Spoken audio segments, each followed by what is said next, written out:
ব্যবসার জন্য লোন নিতে চাইছেন কিন্তু বিজনেসটা আপনার ছোট স্তরে রয়েছে, প্রথমে কয়েকটা জিনিস জেনে রাখা খুব দরকার যে ব্যাংক বা এনবিএফসি বিজনেসের জন্য যে লোনগুলো প্রোভাইড করে সেটা তাদেরকেই প্রোভাইড করে যাদের বিজনেস মিনিমাম 2 বছরের পুরনো। সেটার জন্য ট্রেড লাইসেন্স কিংবা জিএসটি সেটা 2 বছরের পুরনো হওয়া দরকার। এখানে বলে রাখি, ইনকাম ট্যাক্স রিটার্ন ফাইল কিন্তু বিজনেস কত পুরনো সেটা দেখার জন্য কোনো কাজে লাগে না। আমি অনেককেই দেখেছি যাদের ইনকাম ট্যাক্স রিটার্ন ফাইল রয়েছে 3 বছরের পুরনো, কিন্তু ট্রেড লাইসেন্স রয়েছে 1 বছরের পুরনো। তাই যেই বিজনেস নিয়ে আপনি এখন লোন নিতে চাইছেন সেইটারই 2 বছরের পুরনো ট্রেড লাইসেন্স থাকা জরুরি। একইভাবে ইনকাম ট্যাক্স রিটার্নও কিন্তু সেই 2 বছরেরই দরকার। আর সাথে দরকার কারেন্ট অ্যাকাউন্টের ব্যাংক স্টেটমেন্ট 1 বছর। ব্যাংক এটা ভেরিফাই করবে যে আপনার কারেন্ট অ্যাকাউন্টে আপনার বিজনেস ট্রানজাকশন হচ্ছে কিনা, অর্থাৎ আপনার পার্টির দ্বারা কোনো পেমেন্ট আসছে কিনা আর আপনার দ্বারা কোনো পার্টিকে পেমেন্ট যাচ্ছে কিনা। এখানে বলে রাখি, অনেককে দেখা যায় কারেন্ট অ্যাকাউন্টের ট্রানজাকশন সেটা শুধু নিজের ফ্যামিলির মধ্যেই করে যায়, অর্থাৎ নিজের সেভিংস অ্যাকাউন্ট থেকে লেনদেন অথবা ফ্যামিলির কারো সেভিংস অ্যাকাউন্ট থেকে লেনদেন।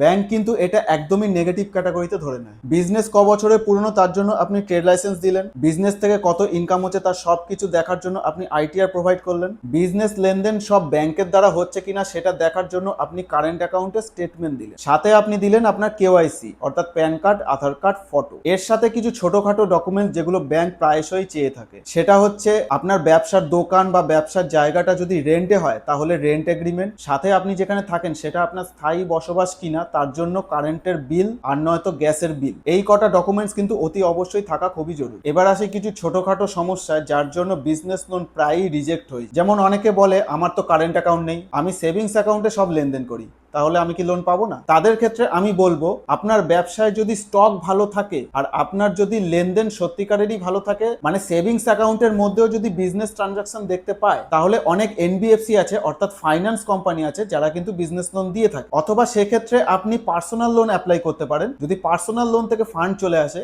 সেটা বিজনেসে খাটিয়ে সেই বিজনেস লেনদেনটা আপনি কারেন্ট অ্যাকাউন্ট খুলে কারেন্ট অ্যাকাউন্টে করতে পারেন। তারপর 6 মাস কিংবা 1 বছর সেই কারেন্ট অ্যাকাউন্টে লেনদেন করার পর আপনি বিজনেস লোনের জন্য অ্যাপ্লাই করতে পারেন। পার্সোনাল লোনের ক্ষেত্রে হয়তো আপনার লোনের অ্যামাউন্টটা ছোট হতে পারে, কিন্তু ইনিশিয়ালি আপনার ফান্ডের ব্যবস্থা হয়ে যাবে। এই ক্ষেত্রে রুরাল এরিয়া যারা থাকেন তাদের ক্ষেত্রে হয়তো একটু অসুবিধা হতে পারে, কিন্তু আরবান সিটিতে যারা থাকেন তারা দেখতে পারেন যে আপনার সিটিতে কোন কোন এনবিএফসি বিজনেস লোন প্রোভাইড করছে। অথবা আমাকে ইনস্টাগ্রামে ফলো করে আমাকে মেসেজ করতে পারেন ইনস্টাগ্রামে, সেখানে আপনার সমস্যার কথা বলবেন, আমি চেষ্টা করব আপনাকে যত তাড়াতাড়ি রিপ্লাই দেওয়ার। নেক্সট, অনেকেরই ট্রেড লাইসেন্সের অ্যাড্রেস বাড়ির হয় আর বিজনেসের অ্যাড্রেস অন্য জায়গার হয়। বিজনেস লোনের ক্ষেত্রে ব্যাংক কিন্তু এই সমস্যাটাকে খুব বড় করেই দেখে এবং পুরোপুরি রিজেক্ট করে দেয় লোনটাকে। এটা কারোর যদি কোনো অফিস বেস বিজনেস হয়, অর্থাৎ কোনো ডিস্ট্রিবিউটার, কোনো হোলসেলার, তাহলে একটা উপায় আছে যেটার দ্বারা এটা সলভ করা যেত। ট্রেড লাইসেন্সের অ্যাড্রেসে আপনি অফিস মেনটেন করতে পারেন এবং আরেকটা অ্যাড্রেসে আপনার ডিস্ট্রিবিউটারশিপ বা হোলসেলারের যে স্টক হয়